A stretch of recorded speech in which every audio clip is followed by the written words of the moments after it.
Skipper Pipes, a complete range of premium PVC pipes and fittings, CPVC pipes and fittings, UPVC pipes and fittings, SWR pipes and fittings, a complete range of bowel systems, agricultural pipes and fitting. Skipper Pipes, fixed for life.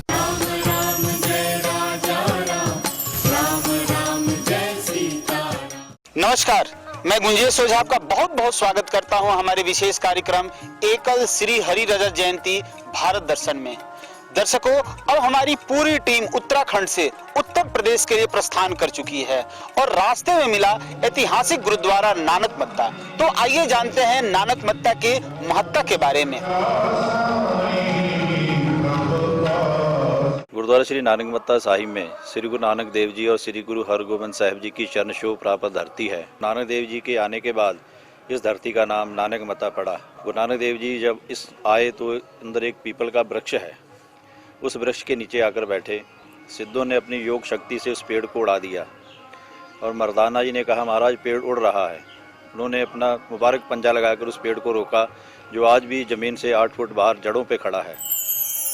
अभी हमारे साथ मौजूद हैं श्री गुरु नानक मत्ता साहिब के विधायक doctor Prem Singh Rana ji. Asia का ये दूसरा नंबर का पवित्र गुरुद्वारा है। मैं यहाँ एकल अभियान से जितने भी हमारे सहयोगी गण आए हैं, मैं उन सबको यहाँ आने पर बहुत स्वागत करता हूँ, अभिनंदन करता हूँ। एक दिन हमारा एकल विद्यालय का नाम देश में ही नहीं पूरे विदेशों में भी इसका नाम हमारा रोशन होगा।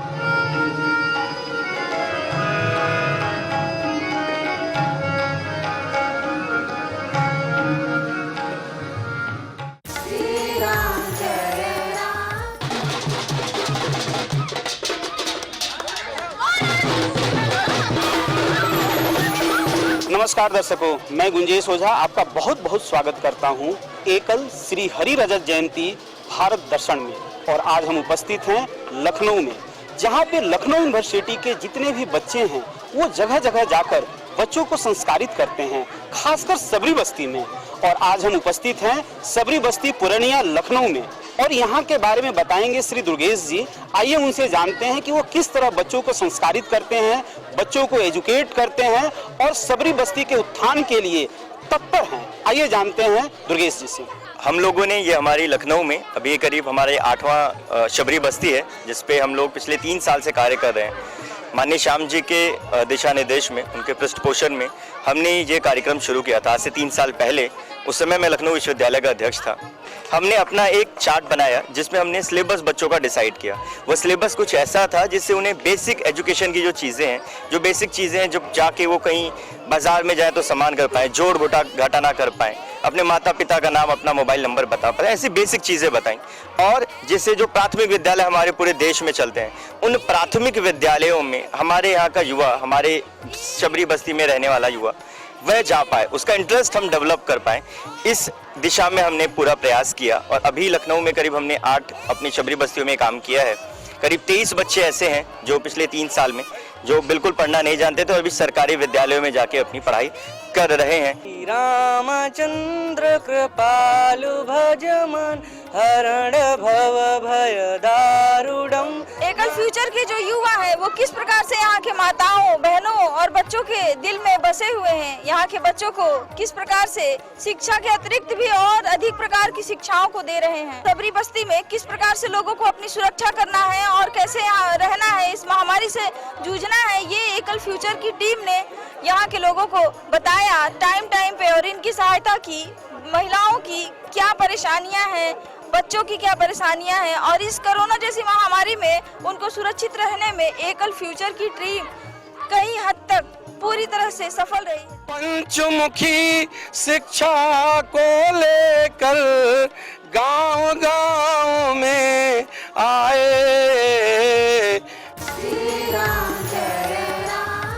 समाज का निचले पायदान पर बैठा हुआ व्यक्ति जिसके पास न्याय पाने के साधन नहीं है, अगर उस तक न्याय नहीं पहुंच पा रहा है तो ये समाज के और कानून के पहरेदारों के लिए का दायित्व बन जाता है कि वो समाज के उस व्यक्ति तक न्याय पहुंचाएं, सुगमता से उसको ऐसा रास्ता उपलब्ध कराएं कि उसको विधिक उपचार मिले और न्याय मिल सके। जैसे विद्यालय के रूप में हम उन तक पहुंचे, वैसे हम लोग उनको न्यायिक सहायता, विधिक सहायता, उनको राय उपलब्ध कराने के लिए हम लोग शबरी बस्तियों में, गांव में, न्यायालय में जाकर उनको उचित सलाह देते हैं। हम लोगों ने एक ऐसा अभियान के रूप में कि शिविर लगा करके उनके बीच में जाना और उनको जो भी विधिक परामर्श है वो प्रदान करना और उनको अपने अधिकारों के बारे में जागरूक करना।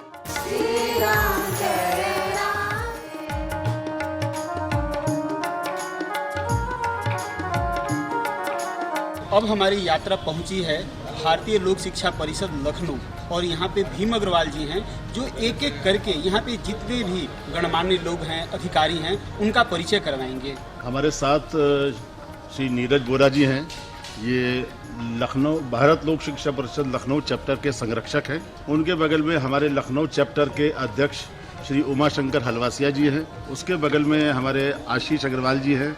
उसके बगल में हमारे लखनऊ चैप्टर के कोषाध्यक्ष हैं श्री राजीव अग्रवाल जी।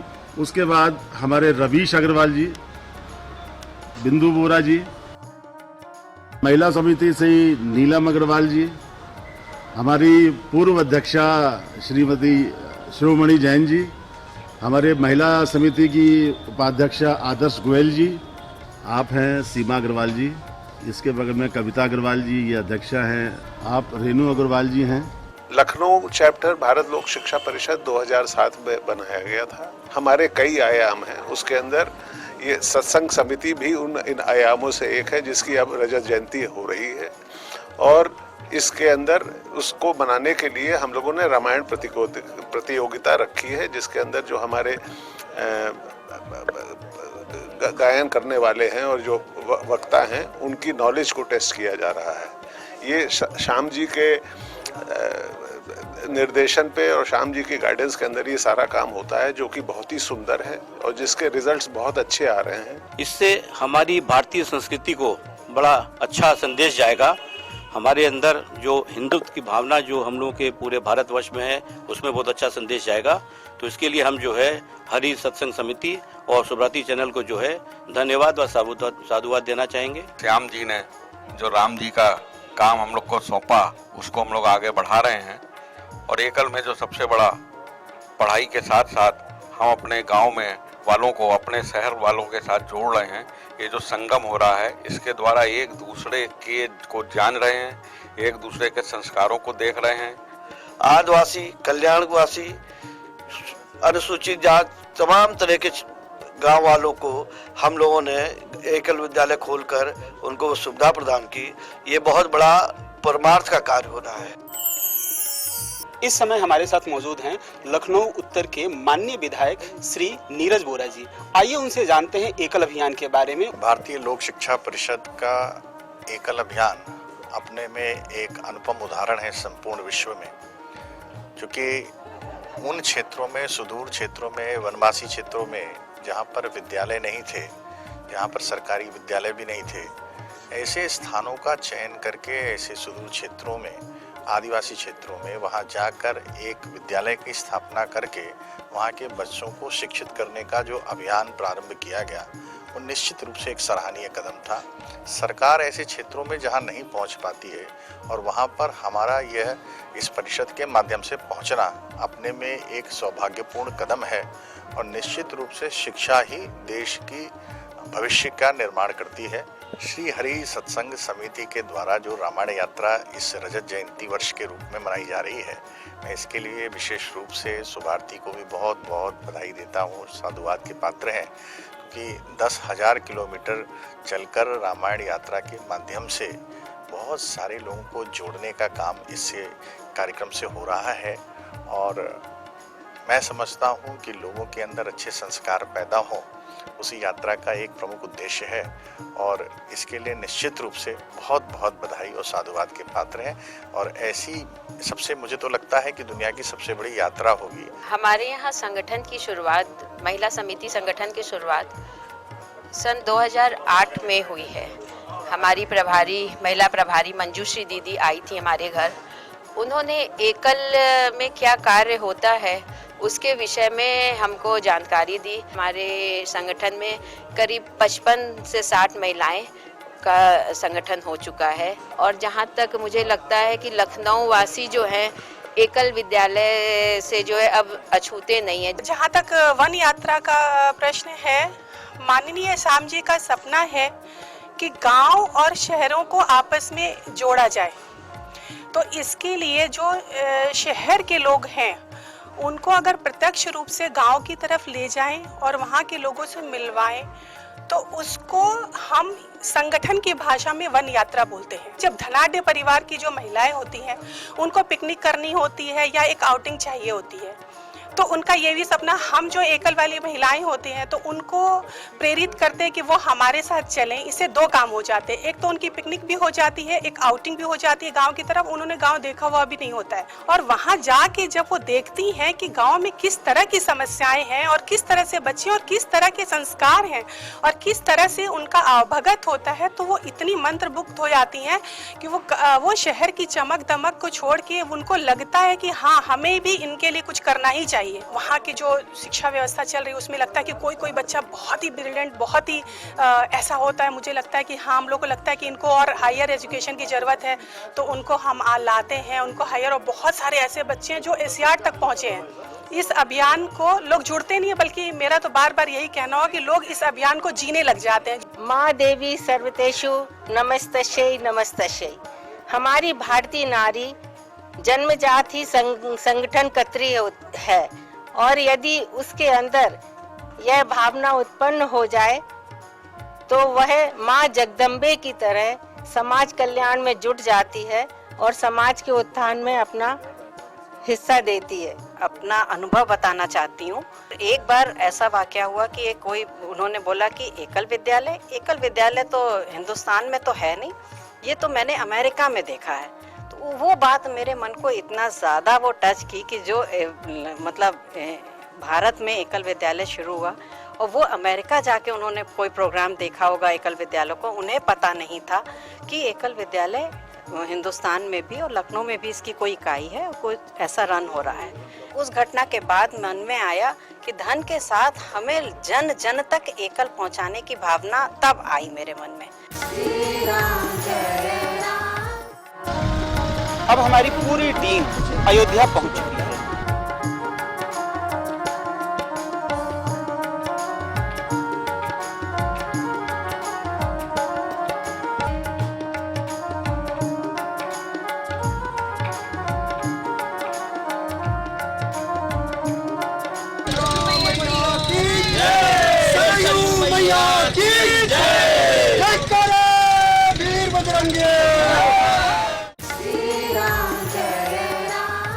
एकल अभियान से संबंधित अधिकारी और जीआरसी सेंटर से संबंधित अधिकारी सभी का गंगौली में इस स्थानीय जीआरसी सेंटर में स्वागत करता हूं, अभिनंदन करता हूं, वंदन करता हूं। जीआरसी का फुल फॉर्म अर्थात ये है ग्रामोत्थान रिसोर्स सेंटर।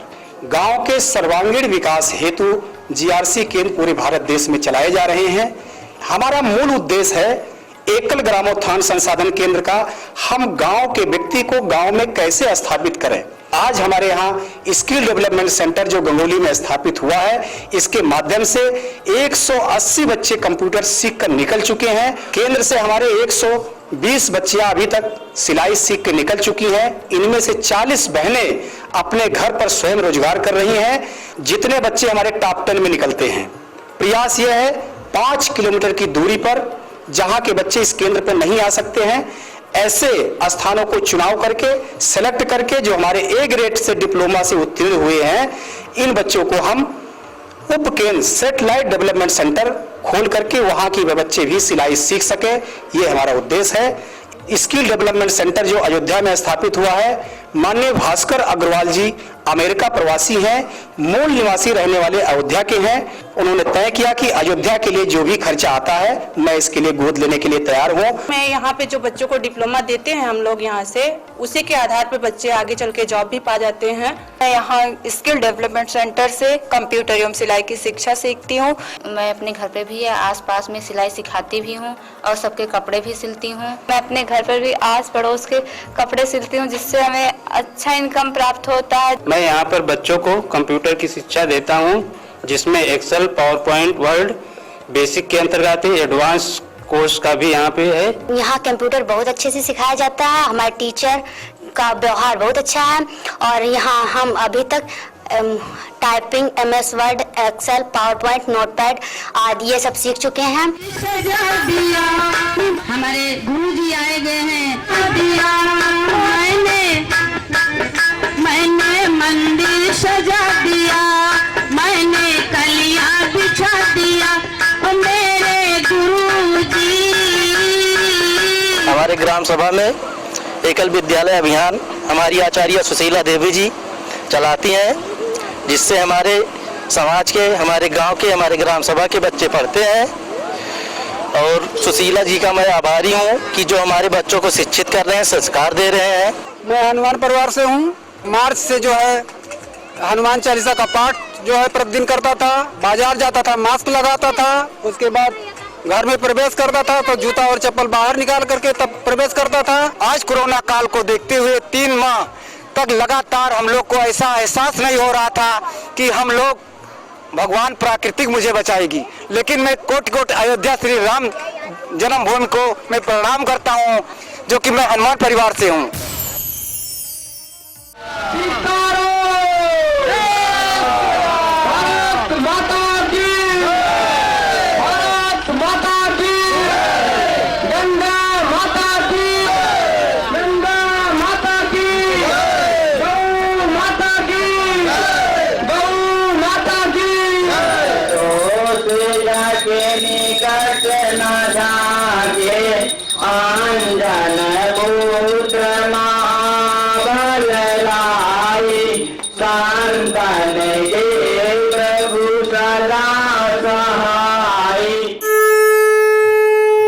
दर्शकों, अब बिना देर किए आपको सीधे लिए चलते हैं खेमानंद जी के पास, जहां अयोध्या से शुरू हो रही है रामायण प्रतियोगिता।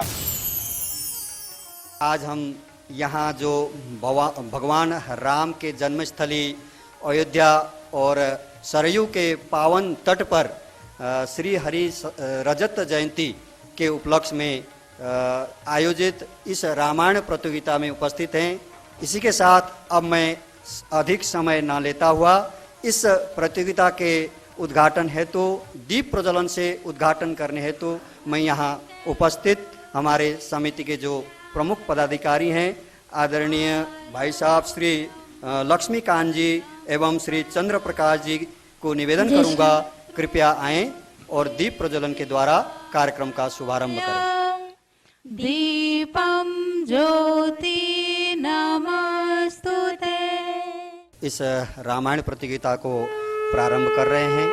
अभी हमारे बीच में जो हमारे सामने कथाकार बैठे हैं, प्रथम प्रतियोगिता इनकी हो चुकी है।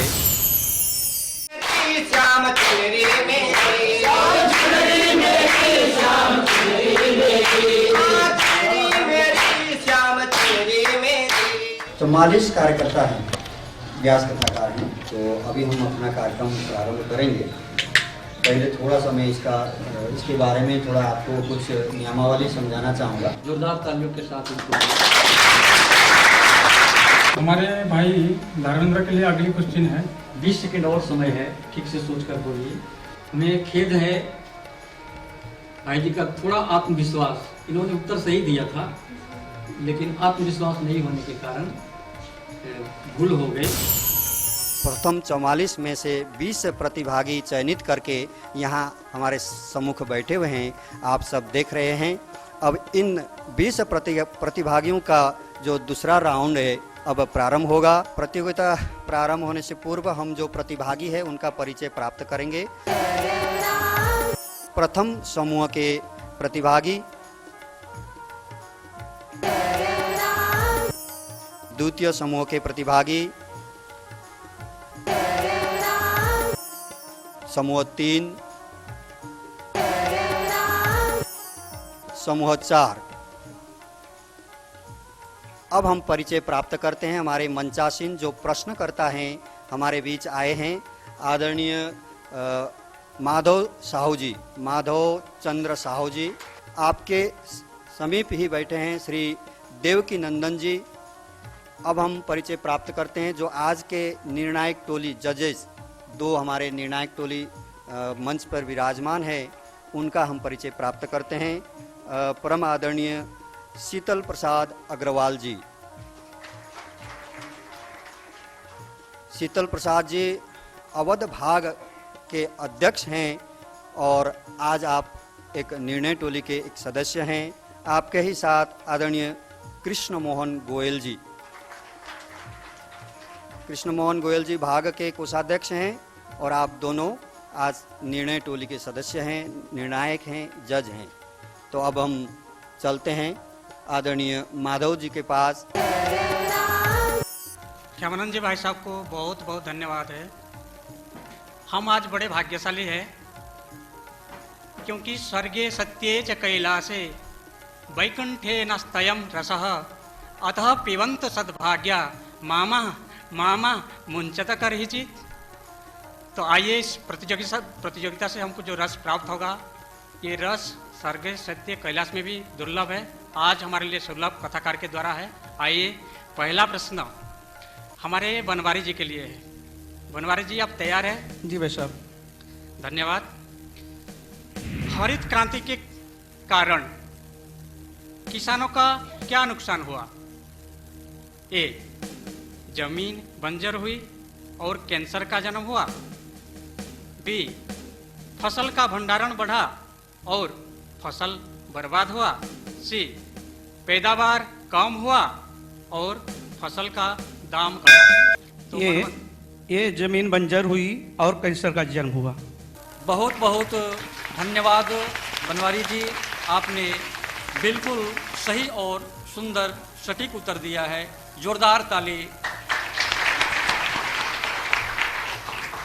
परशुराम जी, आप तैयार हैं? जी भाई साहब। आपके लिए हमारे अगले प्रश्न है, एकल अभियान ने किस प्रकार की खेती का आह्वान किया है? ए, रासायनिक खेती। बी, पारंपरिक खेती। सी, जैविक खेती। तो परशुराम जी, आप सोच के बोलिए, अब आपका समय प्रारंभ होता है। भाई साहब, सी, जैविक खेती। बहुत सुंदर और सटीक जवाब है। जोरदार तालियों से हम लोग परशुराम जी को स्वागत करें। मोहनलाल जी, आपके लिए हमारे प्रश्न है, जैविक खेती से किस प्रदेश का कौन सा गांव सर्वाधिक लाभान्वित हुआ? ए, झारखंड का कोनवीर। बी, झारखंड का परमाडीह। सी, झारखंड का रतनपुर। झारखंड का परमाडीह। बिल्कुल सोचकर बता रहे हैं? जी। चलिए, बहुत बहुत बधाई, बहुत सुंदर। संगीता जी, आप तैयार हैं? जी। हनुमान चालीसा में कौन कौन से 3 गुण मांगते हैं? ए, बल बुद्धि विद्या का। बी, धन ऐश्वर्य कीर्ति का। सी, आयु यश सौंदर्य का। ये बल बुद्धि विद्या। बहन जी ने सटीक और सुंदर जवाब दिया है। बल बुद्धि विद्या देव मोहि। बहुत ही सुंदर। अगले प्रश्न सरोज के लिए है, हम भगवान राम जी की पूजा क्यों करते हैं? ए, उनके जीवन व चरित्र को देखकर। बी, ये भगवान है इसीलिए। सी, उनकी सुंदरता को देखकर। क्रमांक 1, उनके जीवन और चरित्र को देखकर। बहुत ही सुंदर और सटीक उत्तर है। बहुत बहुत धन्यवाद। अब गट क्रमांक 2 के लिए है, महेश जी के लिए प्रश्न है, मनुष्य के अंदर विद्यमान 2 प्रकार के मति है। ए, यति और गति। बी, शक्ति और भक्ति। सी, सुमति और कुमति। सी नंबर, सुमति और कुमति। बहुत सुंदर सटीक उत्तर है और बहुत बहुत धन्यवाद। हम लोग तालियों से स्वागत करें। अगले प्रश्न बहन नीलम जी के लिए है। दंड और ध्वजा किसके प्रतीक है? ए राजतंत्र और लोकतंत्र का, बी राजसत्ता और धर्मसत्ता का, सी शक्ति और भक्ति का। बी राजसत्ता और धर्मसत्ता का। बहुत ही सुंदर सटीक उत्तर है। आगे हमारे भाई श्रवण कुमार के लिए है। आपके लिए प्रश्न, कार्यकर्ता का कहना समिति क्यों मानते हैं? ए उनकी विद्वता और बुद्धिमत्ता के कारण, बी उनकी भक्ति और विनम्रता के कारण, सी उसके त्याग और परिश्रम के कारण। सी उसके त्याग और परिश्रम के कारण। बहुत बहुत धन्यवाद, भाई जी ने बहुत ही सटीक उत्तर दिया है। आगे भैया विपिन के लिए है। आपके लिए प्रश्न है, भ्रष्टाचार कैसे होता है? ए जब जनता घूस देती है, बी जब कर्मचारी काम के बदले में घूस मांगते हैं, सी जब कर्मचारी ईमानदारी होता है। आपका समय शुरू होता है भाई साहब। बी कर्मचारी काम के बदले घूस मांगता है। बहुत सुंदर और सटीक उत्तर है। बहुत बहुत धन्यवाद। कमला जी आप तैयार हैं? जी। भ्रष्टाचार कैसे बंद होगा? ए गांव-गांव में धर्मसत्ता का निर्माण होने से, बी गांव-गांव में शिक्षा का प्रचार करने से, सी गांव-गांव में हनुमान चालीसा पढ़ने से। ए गांव में धर्मसत्ता का निर्माण होने से। बहुत सुंदर और जोरदार तालियों से हम सब बहन जी को उत्साह बढ़ाएं। आगे गट क्रमांक 3 के लिए भैया हमारे संविधान जी, आप तैयार है साहब? धर्मसत्ता कैसे स्थापित होगा? ए घर घर को व्यसन मुक्त बनाने से, बी घर घर को जागरूक बनाने से, सी घर घर को हनुमान परिवार बनाने से। सी घर घर में हनुमान परिवार बनाने से। सटीक उत्तर है और करतल ध्वनि से हम सब स्वागत करते हैं। आगे बहन किरण है। आपके लिए प्रश्न है, गांव का सबसे बड़ा दुश्मन कौन है? ए व्यसन, बी रसायन खाद, सी रसायन कीटनाशक। Number A. बहुत सुंदर और सही जवाब है। आगे भैया कृपाशंकर जी, आपके लिए प्रश्न है, व्यसन मुक्ति अभियान के लिए पहला प्रयोग कहां और किसके द्वारा किया गया था? ए झारखंड में मदन बाबू जी के द्वारा, बी तमिलनाडु में पूज्य शंकराचार्य जी के द्वारा, सी ओडिशा में स्वामी लक्ष्मणानंद सरस्वती जी के द्वारा। सी ओडिशा में स्वामी लक्ष्मणानंद जी के द्वारा। बहुत सुंदर और सटीक जवाब है। आगे राजेश जी के लिए है। आप तैयार है भाई साहब? जी बिल्कुल जी।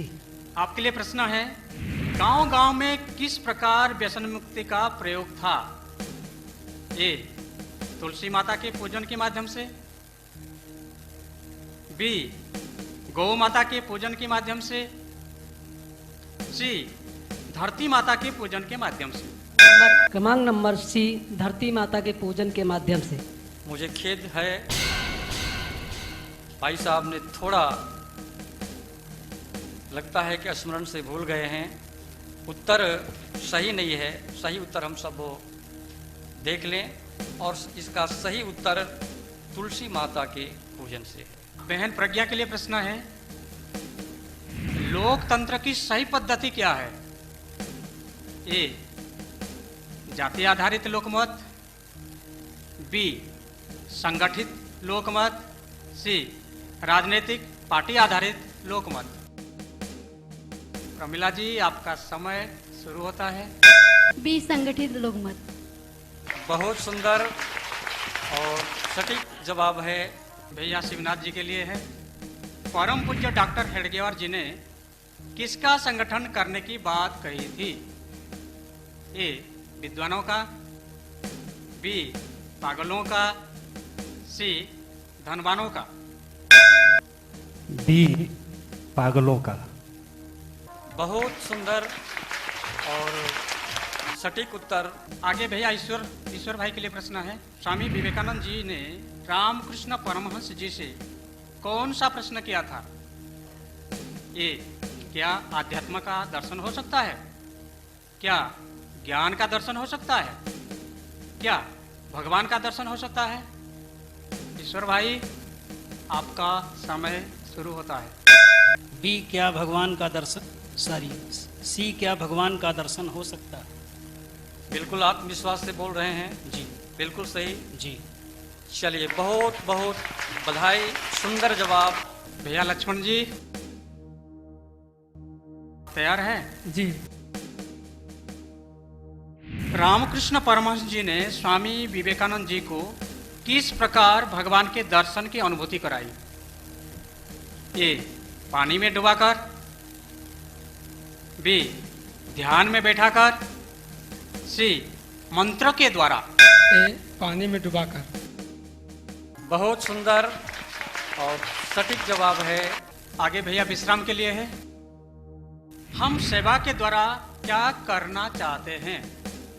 ए संगठन, बी समाज परिवर्तन, सी संपर्क।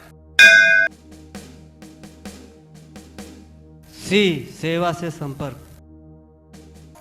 बहुत सुंदर सटीक जवाब है।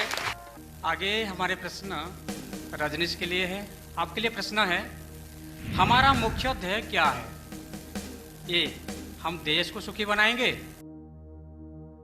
बी हम व्यसन मुक्त गांव बनाएंगे, सी हम धरती की ताकत जगाएंगे। सी हम धरती की ताकत जगाएंगे। सटीक उत्तर। इसके लिए जोरदार करतल ध्वनि से हम सब स्वागत करते हैं। दूसरे राउंड में प्रवेश करते हैं। बनवारी लाल जी, आप तैयार हैं साहब दूसरे राउंड के लिए? जी भाई साहब। आपके लिए प्रश्न है, धरती की ताकत का क्या मतलब है? ए गांव के बेटे बेटियों की ताकत, बी गांव के युवाओं की ताकत, सी गांव की मातृशक्ति की ताकत। गांव के बेटी बेटियों की ताकत। सटीक जवाब। जोरदार तालियों से हम लोग स्वागत करें। परशुराम जी, संघ की प्रार्थना में कौन कौन सी 5 गुण मांगते हैं? ए शक्ति, सुशील, ज्ञान, अच्छेध्य निष्ठा, वीर व्रत। बी शक्ति, ज्ञान, तप, वैराग्य। सी श्रम, बुद्धि, दया, करुणा, ममता। ए नंबर में है शक्ति, सुशील, ज्ञान, अक्षय, ध्येय निष्ठा और वीर। बहुत सुंदर जवाब। जोरदार तालियों से हम सब स्वागत करें। अब भैया मोहनलाल जी के लिए है। समिति सक्रिय करने के लिए सेवाव्रतियों में कौन कौन से 2 गुण अनिवार्य है? ए बुद्धि और विद्या का, बी ज्ञान और गुण का, सी भक्ति और समर्पण का। बी ज्ञान और गुण का। बिल्कुल सही। जोरदार तालियों से स्वागत करें। बहन संगीता जी, श्री हनुमान जी किस रूप में सीता जी के सन्मुख प्रकट हुए? सूक्ष्म रूप। बहुत सुंदर। आप बिना ऑप्शन में सारे प्रश्न के जवाब ही दे दिए। आपको मेरी ओर से जबरदस्त बधाई। बहन सरोज के लिए है। अशोक वाटिका में हनुमान जी को देखकर सीता जी की मन में क्या प्रतिक्रिया हुई? ए आनंद की अनुभूति, बी भय और निराशा की अनुभूति, सी संदेह हुआ। भय और निराशा की अनुभूति। सटीक जवाब है। जोरदार तालियों से हम सब स्वागत करते हैं। अब दूसरे गढ़ के लिए है भैया महेश के लिए। आपके लिए प्रश्न है, अशोक वाटिका में सीता जी को हनुमान जी के ऊपर कैसे विश्वास हुआ? ए जब हनुमान जी ने अपना भयंकर रूप दिखाया, बी जब हनुमान जी ने श्री राम जी को मुद्रिका दी, सी जब हनुमान जी ने अशोक वाटिका का विनाश किया। जी श्री राम जी का जो मुद्रिका दी। बहुत सुंदर सटीक जवाब है। बहन नीलम के लिए प्रश्न है, हमारे गांव में किस प्रकार की प्राकृतिक संकट है? ए जल, जमीन, जंगल, जानवर और गांव की अस्मिता का प्रहार।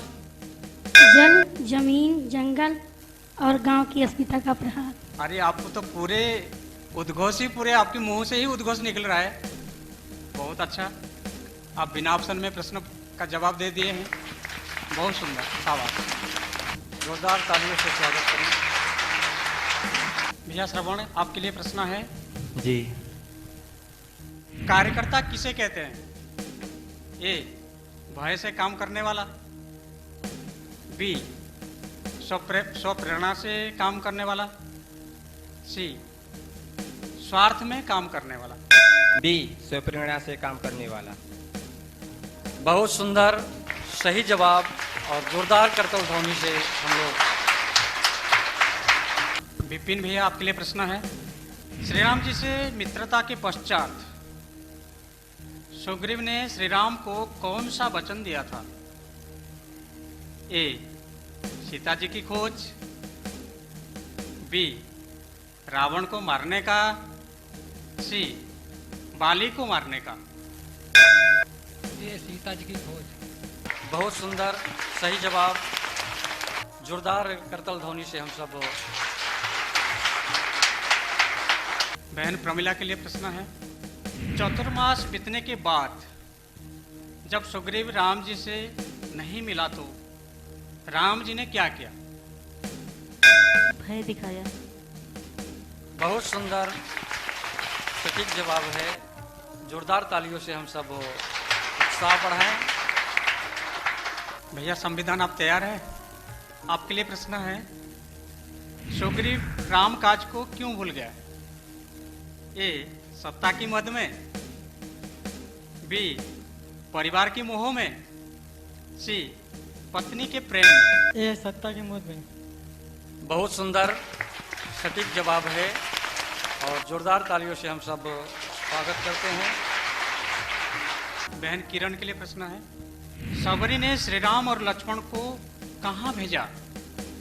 ए ऋषिमुख पर्वत पर सुग्रीव के पास, बी ऋषिमुख पर्वत बाली के पास, सी ऋषिमुख पर्वत जांबवंत के पास। नंबर ए ऋषिमुख पर्वत। बहुत सुंदर और सुंदर सटीक जवाब के लिए करतल ध्वनि से हम सब स्वागत करते हैं। आगे भैया कृपाशंकर जी के लिए है, श्री राम और लक्ष्मण को हनुमान जी किस रूप में मिले? ए बानर के रूप में, बी साधु के रूप में, सी विप्र रूप में, सी विप्र रूप में। बहुत सुंदर सटीक जवाब है और हम लोग करतल ध्वनि से स्वागत करते हैं। आगे भैया राजेश है, सुग्रीव ने श्री राम जी की परीक्षा कैसे ली? ए शब्दभेदी बाण के द्वारा, बी सप्तताल वृक्ष की भेदन कराकर, सी शक्ति परीक्षण के द्वारा। बी। बहुत सुंदर सही जवाब और हम सब करतल ध्वनि से उत्साह बढ़ाते हैं। अब हमारे बहन प्रज्ञा, आपके लिए प्रश्न है, अभी असली राम भक्त कौन है बहन प्रज्ञा बता देगी हम लोग को। हम लोग तो सर राम जी की नगरी में बैठे हैं। प्रज्ञा के लिए हमारे प्रश्न है कि असली राम भक्त कौन है। ए, राम जी की पूजा के साथ राम जी का काम करने वाला। बी, राम जी की पूजा और राम नाम का माला जप करने वाला। सी, राम जी की मंदिर में जाने वाला। बहन, आपका समय समाप्त। मुझे खेद है, शायद बहन जी विस्मृत हो गई हैं, जवाब नहीं दे पाई। अब शिवनाथ भाई के लिए एक बोनस जरूर मिलना चाहिए। आपके लिए वही प्रश्न है, असली राम भक्त कौन है। ए, राम जी की पूजा के साथ राम जी का काम करने वाला। बी, राम जी की पूजा और राम नाम का माला जप करने वाला। सी, राम जी के मंदिर में जाने वाला। ए, राम जी के पूजा के साथ राम जी के काम करने वाला। बिल्कुल सटीक और सही उत्तर है। जोरदार तालियों से हम सब।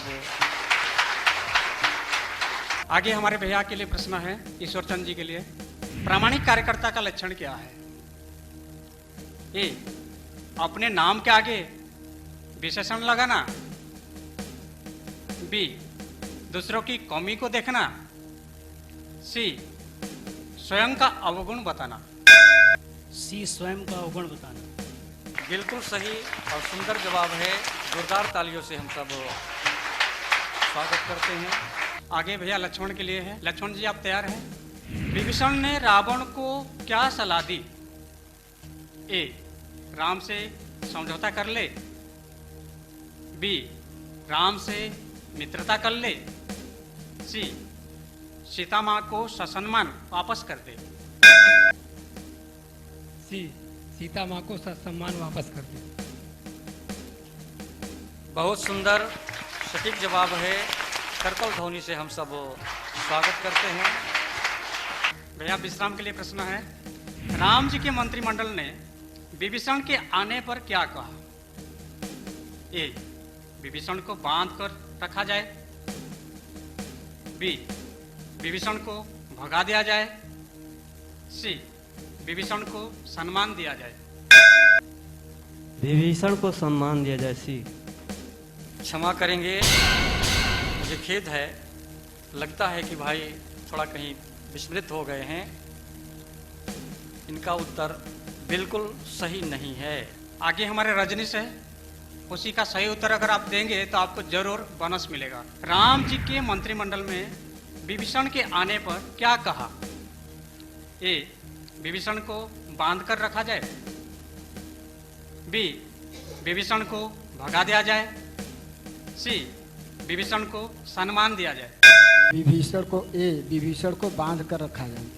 बिल्कुल सही सटीक उत्तर है और सही जवाब के लिए करतल ध्वनि से हम सब स्वागत करते हैं। अभी हमारा तीसरा राउंड है। अब बिना ऑप्शन के आपको हम प्रश्न पूछेंगे, आपको सही उत्तर देना है। बनवारी जी, आप तैयार हैं साहब। किसी का दिल जीतने के लिए प्रथमतः क्या करना चाहिए। उसके परिवार का कुशल क्षेम पूछना चाहिए और उसे प्रेम करना चाहिए। बहुत सुंदर बनवारी जी का बिल्कुल सटीक उत्तर है। बहुत बहुत करतल ध्वनि से हम सब स्वागत करते हैं। अब बहन संगीता के लिए प्रश्न है, विकास और विस्तार का मूर्त रूप कौन है। आपका समय शुरू हो जाता है। बहन सोच रही है, अच्छी बात है। हम आपकी दूसरे भैया से उसका जवाब लेना चाहेंगे। मोहन जी। हनुमान जी। हाँ जी साहब। हनुमान जी। बहुत सुंदर। और हमारे अंतिम जो भाई ने कहा, बहुत ही सुंदर सटीक जवाब है। आगे बहन सरोज के लिए है, दो प्रकार की विचारधारा क्या है। आपका समय प्रारंभ हो जाता है। प्रसन्न करना। अच्छा ठीक है, हम महेश भाई से उसका उत्तर जानना चाहेंगे। आपके साथ सहमत है कि नहीं। महेश जी, आप उसका उत्तर सही है क्या बता दें। ज्ञान और गुण। बहन नीलम बोलेगी, जो बोलेगी उनको बोनस मिलता जाएगा। हमारे जजेस देख रहे हैं। वशिष्ठ और विश्वामित्र। बहुत बहुत बधाई। बहुत सुंदर बहन जी ने बिल्कुल सटीक उत्तर दिया है। आगे श्रवण के लिए है। कोरोना से बचने के लिए कौन सा उपाय बताया गया है? हनुमान चालीसा का पाठ और काढ़ा तुलसी। बहुत सुंदर और सही जवाब है। करतल ध्वनि से हम सब इनको उत्साहवर्धन करें। भैया विपिन के लिए प्रश्न है। आपके लिए हम सरल प्रश्न पूछते हैं। तुलसीदास जी ने हनुमान जी को क्या माना? गुरु। बिल्कुल सोचकर ठीक से बोल रहे हैं जी। बहुत सुंदर। उद्घोष के आधार पर श्री हनुमान जी को गुरु ही माने हैं और सुंदर सटीक उत्तर के लिए करतल ध्वनि से हम सब स्वागत करें। बहन प्रमिला के लिए है। हनुमान जी के स्मरण से क्या छूटता है? संकट। हाँ जी, संकट। प्रमिला बहन का जवाब बिल्कुल सही है। यद्यपि यहाँ जो ऑप्शंस हैं उसमें थोड़ी भिन्नता है, लेकिन उत्तर ठीक है। करतल ध्वनि से हम लोग स्वागत करते हैं। अब संविधान के लिए हमारे प्रश्न है। हनुमान जी को किस स्थान में बसाने की बात कही गई है? हृदय में। देखते हैं बहन से पूछ के आपके साथ में उनका राय क्या है। भैया ने बोले हृदय में। आपका क्या मत है? आपके उत्तर बिल्कुल सही है, इसलिए बहन को जोरदार तालियों से। कृपा शंकर जी, वर्तमान में राम के समान राजा कौन कौन बने हैं? श्री नरेंद्र मोदी जी और श्रीमान आदित्यनाथ योगी जी। बहुत सुंदर और उद्घोष आधारित जो व्याख्या है, बिल्कुल सटीक जवाब है। अब राजेश के लिए प्रश्न है। असुर का क्या मतलब है साहब? धर्म विरोधी। बहुत सुंदर। जोरदार तालियों से हम सब स्वागत करें। अब बहन प्रज्ञा के लिए है। राजसत्ता किसके द्वारा नियंत्रित होना चाहिए? बहन का समय लगता है समाप्त हो चुका है। यही प्रश्न शिवनाथ जी के लिए है। अगर शिवनाथ जी बोलेंगे तो हमारे जजेस, हमारे पर्यवेक्षक देख रहे हैं, उनको बोनस पॉइंट जरूर मिलना चाहिए। धर्म सत्ता के द्वारा। बहुत सुंदर और जोरदार तालियों से हम सब स्वागत करते हैं। भैया ईश्वर के लिए प्रश्न है। सज्जन की परिभाषा क्या है? भैया लक्ष्मण के लिए है। जो दूसरों को सुख दे वही सज्जन। चलिए, सही जवाब जी, सटीक उत्तर है। थोड़ा परिवर्तन है। हम लोग उस सही उत्तर के लिए इनको करतल ध्वनि से स्वागत करते हैं। आगे भैया विश्राम के लिए है। दुर्जन की परिभाषा क्या है? दुर्जन जो आहित करे वही दुर्जन। ठीक से सोच लीजिए। अच्छा, रजनीश को पूछा जाए, भाई साहब क्या बोलते हैं? जो अपने लिए जीता है उसे दुर्जन कहते हैं। बहुत सुंदर। और रजनीश जी के लिए जोरदार ताली से स्वागत करें। अभी हम लोगों ने रामायण प्रतियोगिता का दूसरा पार्ट देखा। अभी हमारे जो निर्णायक मंडली है, जजेज हैं, वो इन जो 20 प्रतिभागियों में से जो 6 प्रतिभागियों का चयन करने वाले हैं, प्रथम 6, तो वो अपना कार्य कर रहे हैं। तब तक हम आगे थोड़ा बढ़ते हैं। अभी हम हमारे हरिकथा योजना जो इस उत्तर प्रभाग 1 के हरिकथा के व्यास कथाकार हैं, उनका परिचय प्राप्त करते हैं। एक भजन के माध्यम से हम चलते हैं और व्यास कथाकारों के द्वारा भजन सुनते हैं। जय हो। जरा जोर से ताली बजाना, हाँ जरा जोर से ताली बजाना, जरा जोर से ताली बजाना, जरा जोर से ताली बजाना, जरा जोर से ताली बजाना, जरा जोर से ताली बजाना। अभी हम लोगों ने हमारे इस उत्तर प्रभाग के सभी व्यास कार्यकर्ताओं का परिचय देखा भजन के माध्यम से, और उन सबको बहुत बहुत धन्यवाद। अब जिस चीज़ की हमको बेसब्री से इंतज़ार है, उत्सुकता है कि अभी जो द्वितीय राउंड में कौन प्रतिभागी जो चयन होके आए, आइए चलिए जानते हैं हमारे जो निर्णायक टोली जजेज हैं उनसे कि अब जो विजेता हैं उनका नाम जानते हैं। आदरणीय शीतल प्रसाद जी एवं कृष्ण मोहन गोयल जी से निवेदन है कि आप विजेता प्रतिभागियों का नाम घोषणा करने की कृपा करें। आदरणीय भाई साहब, हम लोगों ने जो निर्णय लिया है, सामूहिक निर्णय लिया है, उसका निर्णय हम बताने जा रहे हैं। उससे पहले एक बात अवश्य कहना चाहेंगे कि जिन भक्तों का नाम आया है, क्योंकि नाम 6 आने थे, 6 आए हैं, उनको बहुत बहुत बधाई है। और जिनके नहीं आए हैं उनके लिए आशीर्वाद है कि आगे के लिए वो और अच्छी मेहनत करें, जिससे आगे वो इसमें प्रतिस्पर्धा में आ सकें। जिनके नाम आए हैं उनके नाम हम बता रहे हैं। समूह 1 से श्री बनवारी लाल जी,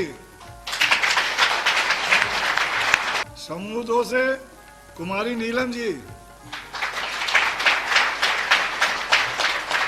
समूह 3 से कुमारी किरण जी, कृष्ण मोहन जी से निवेदन करेंगे कि आगे के 3 विजेताओं का नाम वो उद्घोषित करें। अब मैं जो बचे हुए 3 नाम हैं उनकी घोषणा करता हूं। पहला नाम शिवनाथ जी, दूसरा नाम लक्ष्मण जी, तीसरा और अंतिम नाम रजनीश जी। अभी हमने जो 6 प्रथम प्रतिभागी के नाम की घोषणा सुनी। अब आइए परिचय प्राप्त करते हैं यहाँ के इस प्रभाग की सभी हरिकथा समिति से जो बंधु यहाँ पधारे हैं, उनका परिचय देने के लिए मैं आदरणीय उमा शंकर मिश्र जी को निमंत्रण देता हूँ। धन्यवाद खेमानंद जी। पहले हम स्थानीय समिति का परिचय करा रहा हूँ। माननीय आसुदा राम जी बत्रा, कृष्ण गोपाल तिवारी जी अभी आप सदस्य हैं। माननीय रामतीर्थ पांडे जी, माननीय सतीश जी अग्रवाल, श्रीमती डॉक्टर शकुंतला अग्रवाल, आप दोनों और यहाँ उपस्थित हैं। माननीय दयाराम जी गुप्त, माननीय शिव मंगल जी, माननीय नंदकिशोर शास्त्री जी, माननीय लक्ष्मीकांत सिंह जी, माननीय श्री राम जी केसरवाणी, माननीय चंद्र प्रकाश जी मिश्र, माननीय प्रमोद जी अग्निहोत्री, इन्हीं के साथ श्रीमती सुनीता अग्निहोत्री जी आप भी उपस्थित हैं। चंद्र प्रकाश जी श्रीवास्तव जी प्रभाग के अध्यक्ष हैं। मैं अभी इनका परिचय करा देता हूं। श्रीमान खेमानंद जी से निवेदन करूंगा कि आके हमारे एकल अभियान के और हमारे जो समिति के लोग आए हैं उनका परिचय कराएं। अभी हमने अपने हरिकथा योजना के पदाधिकारियों का, उस क्षेत्र के समिति बंधुओं का परिचय प्राप्त किया। आदरणीय लक्ष्मीकांत जी से मैं निवेदन करूंगा आएँ और हरिकथा योजना और इस प्रशिक्षण केंद्र के बारे में संक्षिप्त जानकारी दें। एकल अभियान के अंतर्गत हर कथा सत्संग समिति ने जो एक अभियान 1995 से प्रारंभ किया था, मुझे याद है कार सेवकपुरम में एक छोटे से कमरे में इसका प्रारंभ हुआ और उस समय से आज प्रतिवर्ष 2-2 सत्र, कभी 60 बालिका 60 बालकों के, कभी कुछ कम ज्यादा होते हुए ये निरंतर 20-25 वर्ष तक चलता आ रहा है। प्रसन्नता है कि सभी बंधुओं ने, सभी व्यास बंधुओं ने, शिष्यों ने पूरा जो उद्घोष क्रांति राम की श्याम जी के द्वारा लिखी गई है उसको पढ़ा, उसको मनन किया, चिंतन किया और उसके आधार पर जो प्रश्न पूछे गए उनका सम्यक उत्तर दिया। जो भी कथावाचक यहाँ से प्रशिक्षित होके गए हैं उन्होंने बड़े बड़े कीर्तिमान स्थापित किए हैं और आज वो पूरे देश में भ्रमण करके संस्कारों का निर्माण कर रहे हैं। उत्तर ए प्रभाग के प्रभाग प्रमुख श्रीमान ओम प्रकाश जी से मैं निवेदन करूंगा कि आप आएं और अभियान समिति से पधारे हुए यहाँ उपस्थित समिति पदाधिकारियों का परिचय कराने की कृपा करें। धन्यवाद भाई साहब खेमानंद जी, आपने परिचय का दायित्व दिया है। तो हमारे साथ में जो समिति के विभिन्न बंधु आए हैं, मैं उनका परिचय कराता हूं। श्रीमान अमरदेव सिंह जी, जो प्रयाग भाग के माननीय अध्यक्ष जी हैं, हम सबके साथ में हैं। ठीक उनके बगल में डॉक्टर चिंतामणि जी, जो ग्राम संगठन अध्यक्ष हैं प्रयाग भाग के, उनके ठीक जो है दाहिनी ओर श्रीमान विजय शंकर पाल जी, सदस्य हैं जमदग्नि भाग के, और श्रीमान राम ख्याल सिंह जी, जो भाग सचिव हैं विंध्याचल भाग के, श्रीमान विनोद उपाध्याय जी, भाग अध्यक्ष हैं जमदग्नि भाग के। आप सबका हम सबको सानिध्य मिला, इसके लिए आप सबको कोटचा धन्यवाद।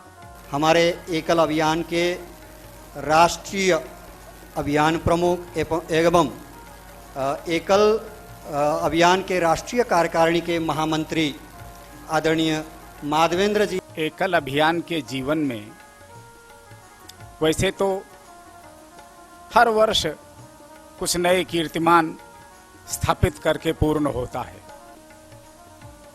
पिछले वर्ष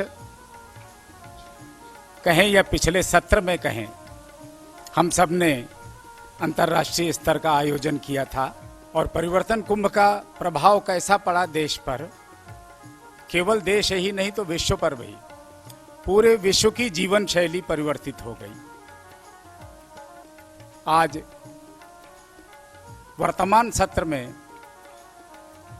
हम अपने 5वें अंग अर्थात संस्कार शिक्षा की जो मूल समिति है श्री हरि सत्संग समिति, उसके रजत जयंती वर्ष की मनाने की तैयारी में है।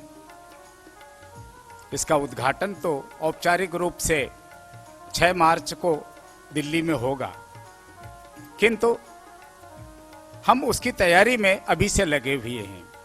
और तैयारी में एक बड़ा काम संगठन ने जो शिरोधार्य किया है वो है भारत दर्शन यात्रा। पूरे देश में अपनी संस्कार शिक्षा की टोली के जो कार्यकर्ता फैले हुए हैं, उनके बीच में रामायण पर आधारित प्रतियोगिता, उनकी मस्तिष्क की उर्वरा शक्ति को प्रखर करने का एक सफल प्रयोग, और साथ ही सुभारती टीवी द्वारा उसके प्रसारण की योजना, ये दोनों ही महत्वपूर्ण हैं। रामचंद्र वर्मा जी, जो हमारे ग्राम स्वराज्य मंच के अखिल भारतीय प्रमुख हैं, आपसे निवेदन करूंगा कि आप भी 2 शब्द ग्राम स्वराज्य के विषय में आके अपना प्रस्तुत करेंगे। ग्राम स्वराज मंच का मुख्य उद्देश्य ग्रामवासियों के दर्द को स्वर प्रदान करना है। देश के 1,02,000 गांवों में कार्य कर रहा है। शोषण से मुक्त कराने हेतु ग्राम स्वराज मंच निरंतर गांव-गांव में समितियों के निर्माण कर रहा है। आप सभी को पुनः हार्दिक स्वागत तथा अभिनंदन। दर्शकों, आप सब ने देखा हमारे 6 प्रतिभागी, प्रथम 6 प्रतिभागी चुन करके यहाँ उपस्थित हो चुके हैं। जो अंतिम राउंड है, जिसको फाइनल राउंड हम कह रहे हैं, इसको प्रारंभ करने आज जा रहे हैं। इससे पूर्व कि हम प्रतियोगिता प्रारंभ करें, हमारे बीच 2 जजेस आ चुके हैं। आदरणीय लक्ष्मीकांत जी हमारे बीच उपस्थित हैं। मान्यवर चंद्र प्रकाश जी हमारे बीच में उपस्थित हो चुके हैं। प्रश्नकर्ता के रूप में हमारे बीच में आदरणीय माधव साहू जी उपस्थित हो चुके हैं। आदरणीय देवकी नंदन दास जी भी हमारे बीच में आ चुके हैं। अब हम प्रारंभ करने जा रहे हैं यह अंतिम राउंड। खेमानंद भाई साहब को बहुत बहुत धन्यवाद। अब हमारा अंतिम पर्याप्त फाइनल राउंड है। इसमें हमारे कुल 6 प्रतिभागी चयनित हुए हैं। अब हम प्रत्येक प्रतिभागी को 3 क्वेश्चन पूछेंगे।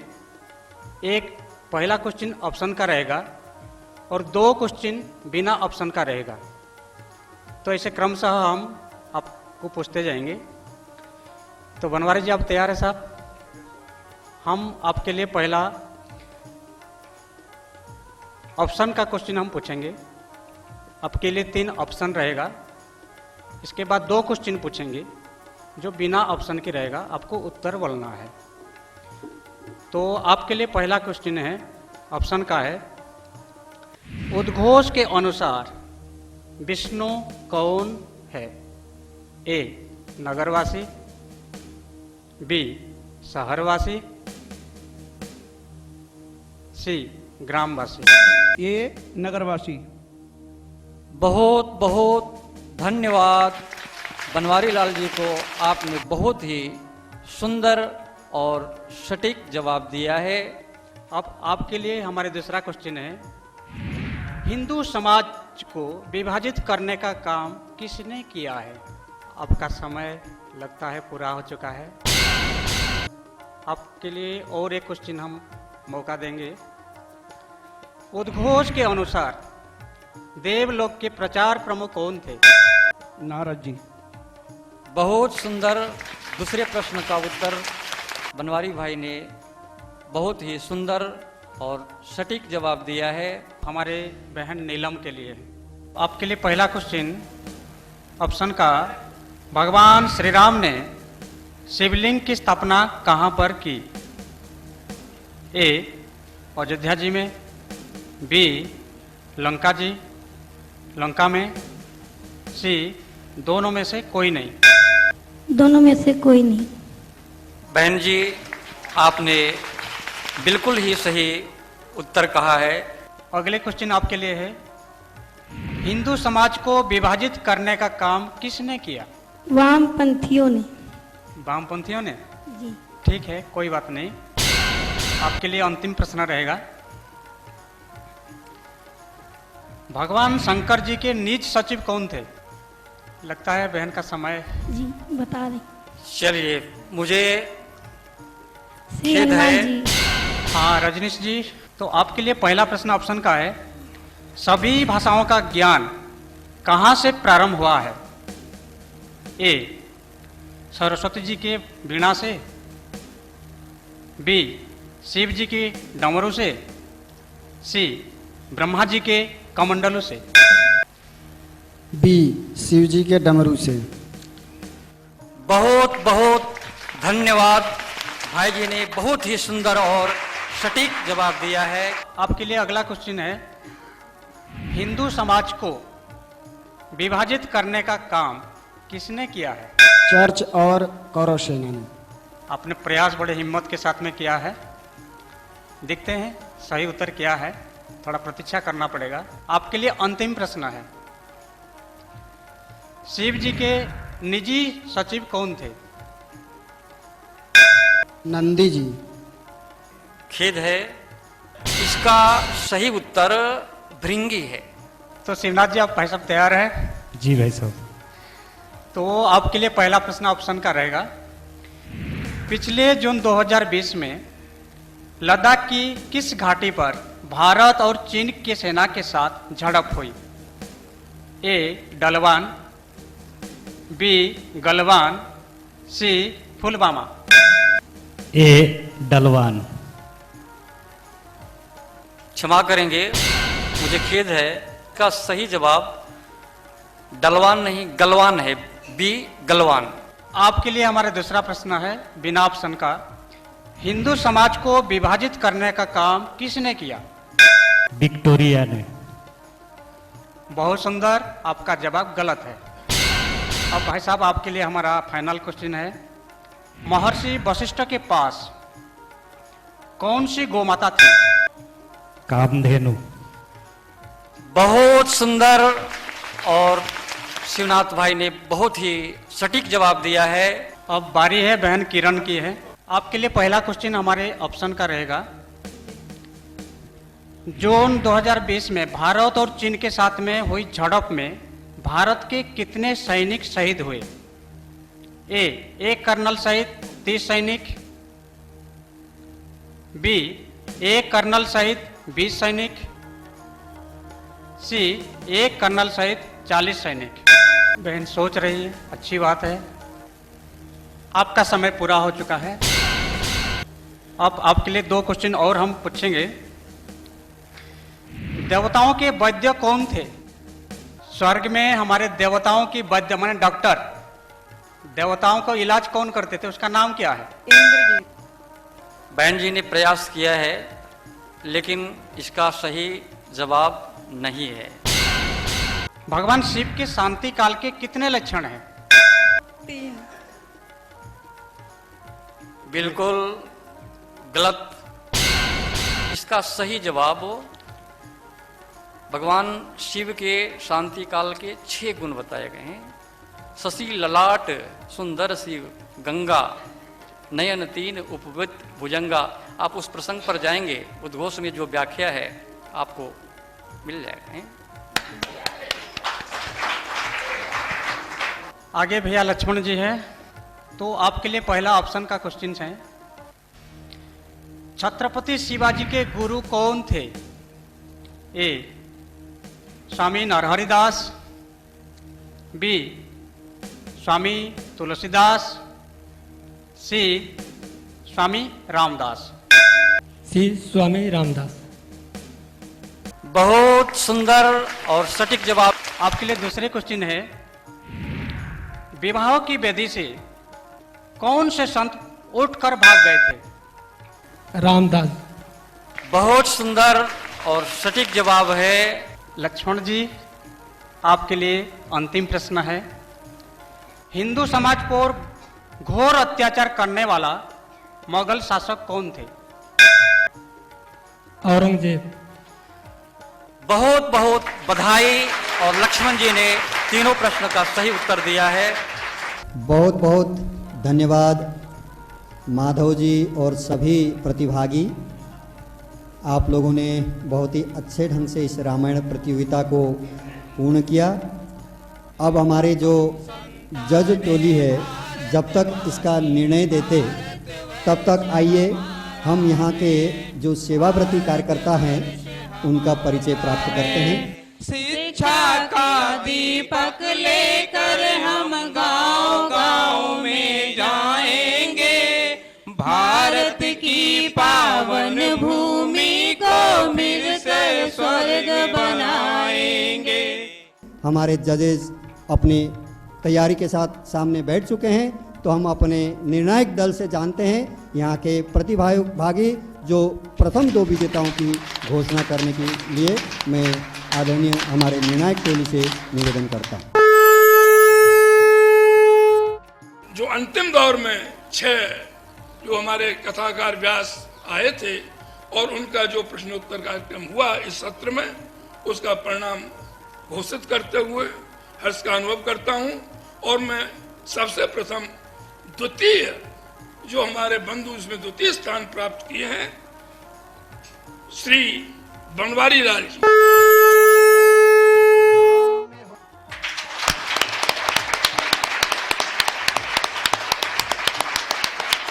बनवारी लाल जी को बहुत बहुत बधाई।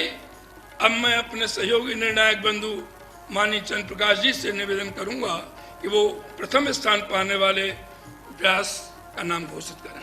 3 राउंड में जो चला है, आज फाइनल के रूप में जो हुए हैं, उसमें श्री लक्ष्मण प्रसाद जी को प्रथम स्थान प्राप्त हुआ है। मैं अपने तरफ से और पूरे टीम के तरफ से उनको बधाई धन्यवाद देता हूं और बधाई देता हूं। जय एकल, जय श्री राम।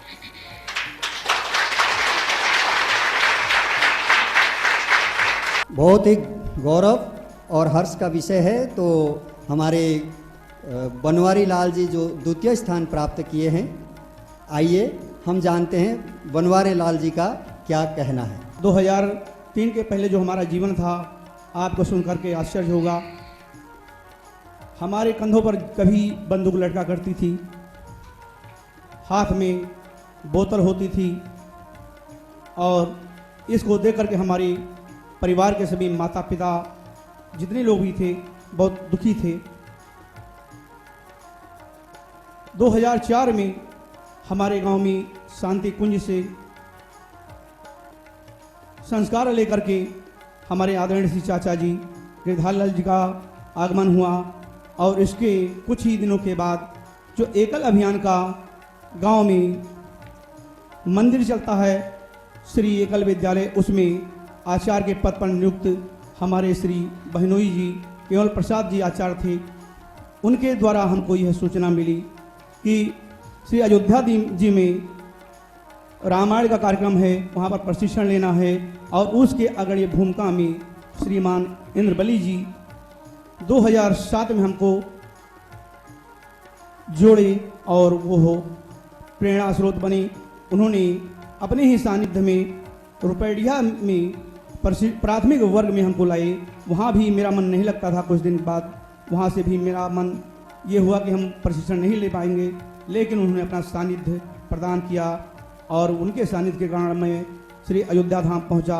यहाँ पर भी कुछ दिन तक मेरी वो उद्दंडता रही, कभी शिक्षकों के साथ वार्तालाप, कभी जो हमारे बहुत ही सम्मानित माननीय श्री दिलेश्वर जी हुआ करते थे उनमें मेरी अनबन बनती थी, लेकिन हमारे पूज्य बाबूजी श्री मुक्तानंद जी का स्नेह और प्यार, भैया श्री देवकी नंदन जी का मार्गदर्शन मिलता रहा। इस मार्गदर्शन के कारण, उनके आशीर्वाद के कारण जो मैं आपके सामने एक तुच्छ दीप के रूप में खड़ा हूँ, जैसे जुगनू अपने प्रकाश से कुछ नहीं कर सकता लेकिन देने का प्रयास करता है, इस प्रकार से आज आपके बीच में हूँ और भगवान श्री राम से मैं प्रार्थना करता हूँ कि आजीवन इसी एकल अभियान भारत माँ के चरणों में मेरा योगदान रहे।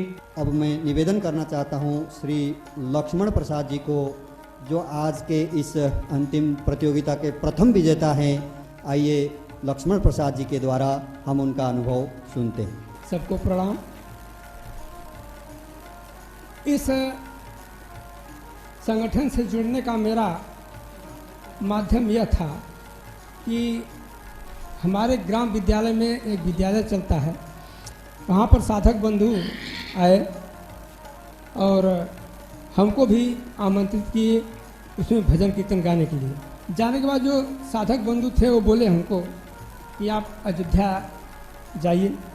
मेरा प्राथमिक प्रशिक्षण लगा बहराइच में बरुआ घाट। वहाँ पर मैं जब गया तो हमारे आज के लिए मैं उनको गुरु मानता हूँ और आज भी गुरु कहता हूँ। हमारे बनवारी लाल जी गुरु जी और राम प्रकाश गुरु जी, प्रद्युम्न गुरु जी, इस तरह से मुझे इन लोगों का आचरण, मेरे प्रति स्नेह भाव और वहाँ का रहन सहन मुझे बहुत अच्छा लगा। फिर धीरे धीरे मेरा मन लगने लगा। इसके बाद 2 माह के बाद मुझे अयोध्या बुलाया गया, यहाँ पर प्रशिक्षण के लिए लाया गया। यहाँ पर भी हमारे जो प्रशिक्षण गुरु हैं, इन लोगों का व्यवहार, प्रेम, विचार हमको इस तरह बाधा कि यहाँ पर इतना अच्छा लगा और यहाँ के व्यास बंधु भाइयों ने इनका व्यवहार, विचार, प्रेम हमको इस तरह बांध दिया कि मेरा घर जाने का इच्छा ही नहीं किया। आखिरी दौर में मुझे साठिका की भी शिकायत हो गई और कैसे हो गई ये मुझे पता नहीं, लेकिन हमारे श्रीनाथ गुरु जी ने बहुत ढाढ़स बजाया और बोले कि लक्ष्मण बस थोड़ा ही समय और है, किसी तरह निकाल लो। और उनका ही आशीर्वाद है और यहाँ के सारे समिति बंधु और कार्यकर्ताओं का आशीर्वाद है कि मैं यहाँ का प्रशिक्षण पूर्ण कर लिया। आज मैं संत व्यास के रूप में अंचल सैदपुर भागजनगनी में कार्यरत हूँ। आइए अब हम आज के कार्यक्रम को यहीं विराम देते हैं। आप सबका बहुत बहुत आभार, बहुत बहुत धन्यवाद। जय श्री राम, जय श्री राम, जय श्री राम। दर्शकों, अभी आपने देखा अयोध्या में किस प्रकार रामायण प्रतियोगिता आयोजित की गई। अब हमारी पूरी टीम बिहार मधुबनी के लिए प्रस्थान कर रही है, तो अगले अंक में आपको दिखाएंगे बिहार मधुबनी से रामायण प्रतियोगिता। तब तक के लिए हमारी पूरी टीम को दीजिए इजाजत। नमस्कार। राम राम जय सीता राम, राम राम जय राजा।